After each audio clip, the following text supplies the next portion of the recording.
Before you can go online with the controller via an Ethernet IP network, you need to assign an IP address to the controller. You can assign the controller's IP address using a variety of tools. We are going to use RSLogix 5000 software. You need to be online with the controller to assign the controller's IP address using RSLogix 5000 software. We will go online using a serial connection. Important: this procedure assumes that you are using an isolated network and that your controller is on the same subnet as your workstation. If you are not using an isolated network, contact your network administrator to determine valid controller IP and subnet addresses for your location.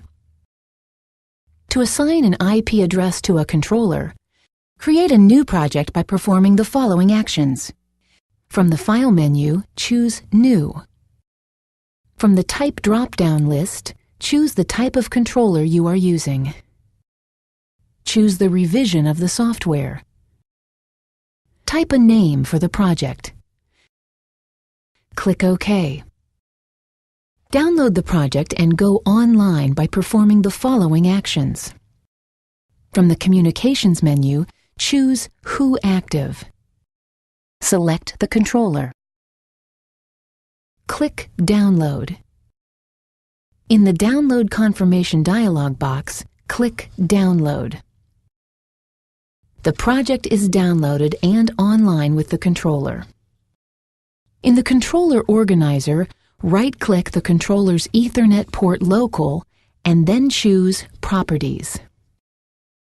If you are using a controller that does not have a built-in Ethernet port, you will need to add an Ethernet module to the I/O configuration. Click the Port Configuration tab. Clear the Enable Boot P checkbox. Reminder: if you are not using an isolated network, contact your network administrator to determine valid controller IP and subnet addresses for your location. In the IP address text box, type a valid IP address for the controller. Determine the subnet mask your workstation is on by performing the following actions. From the Desktop Start menu, choose Run. Type CMD and then click OK. Type ipconfig and then press Enter. Your subnet mask and workstation's IP address are shown.